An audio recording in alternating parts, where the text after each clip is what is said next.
BJP కనీసం 90 దాకా వస్తే కేసీఆర్ ఒకళ్ళు కుమ్మక్కైతే 10% యాడ్ చేస్తాడు. కానీ 90 దాకా బీజేపీని తీసుకొచ్చింది ఎవరు? రేవంత్ రెడ్డి కాదా? ఎన్నోసార్లు మాట్లాడుకున్నాం. క్యాండిడేట్ల పేర్లతో సహా చెప్పాను నేను. ఇక్కడ బలహీనమైన క్యాండిడేట్ని ఎందుకు పెట్టాడు, ఇక్కడ ఒక బలమైన క్యాండిడేట్ను వేరే నియోజకవర్గానికి ఇన్ఛార్జ్గా ఎట్లా పంపగలిగాడు అంటే ఈయనకున్న అండర్స్టాండింగ్తోనే మోడీతో ఇవన్నీ చేయగలిగాడు. ఇప్పుడు నేను మళ్ళీ చెప్తున్నా, భౌతికంగా మాత్రమే రేవంత్ రెడ్డి కాంగ్రెస్లో ఉన్నాడు, మానసికంగా ఇది not in the Congress. Chandrababu చేతిలో ఉన్నాడు. చంద్రబాబు ఎవరి చేతిలో ఉన్నాడు? మోడీ చేతిలో ఉన్నాడు. కాబట్టి ఈ నెక్సెస్ని మర్చిపోవద్దు మనం.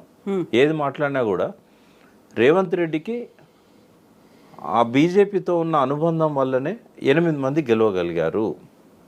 లేకుంటే నేను చెప్తున్నా కదా, రేవంత్ రెడ్డి కనుక పట్టుదలతోని ఫైట్ చేసి ఉంటే ఒక్క క్యాండిడేట్ కూడా బీజేపీ గెలిచే పరిస్థితి లేదు.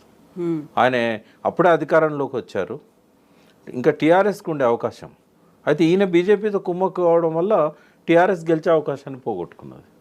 ఎందుకంటే చాలా నియోజకవర్గాల్లో ట్రయాంగిల్ ఫైట్స్ లేకపోవడం వల్ల బీజేపీకి లాభించింది. అది ఎందుకు చేసిండు అనే దానికి కూడా నేను చెప్పాను. ఏమనంటే రేవంత్ రెడ్డి అనే దానికంటే కాంగ్రెస్ పార్టీ అధికారంలోకి రావడానికి పరోక్షంగా సహకరించింది మోడీ. దూకుడుగా వెళ్తున్న బీజేపీని తగ్గించాడు సంజయ్ని వెనక్కి లాగి. దానివల్ల ఏమైంది, ట్రయాంగిల్ కంటెస్ట్ అనేది చాలా నియోజకవర్గాల్లో లేకుండా పోయింది. సంజయ్ ఉండుంటే అలా కేసీఆర్ సీఎం.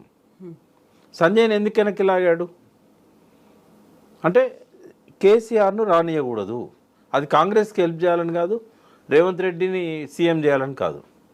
అప్పుడు ఆ క్యాండిడేట్ సీఎం రేవంత్ రెడ్డి అవుతాడు అనేది కూడా మోడీ దృష్టిలో లేకపోవచ్చు.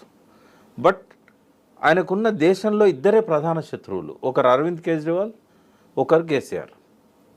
ఇంకొకరికి ఎవరికి బీజేపీని ఢీకొనే సత్తా లేదు.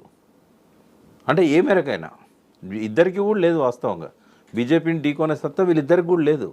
కానీ ఏదో ఒక ప్రయత్నం చిన్నగానైనా మొదలుపెట్టారు. బీజేపీని దూకుడుగా బీజేపీ పైన కామెంట్స్ చేయడం, మోడీ మీద నేరుగా విమర్శలు చేయడం, అక్కడున్న పార్టీ నాయకులను అరెస్ట్ చేయడానికి బిఎల్ సంతోష్ లాంటి వాళ్ళ మీద కేసులు బుక్ చేయడం, ఈ మేరకైనా కేసీఆర్ చేయగలిగిండు అని అంటే ఆయన బీజేపీతో వైరుధ్యాన్ని పెంచుకున్నాడు.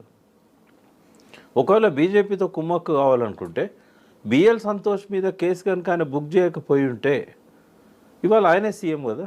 ఇప్పుడు బీజేపీ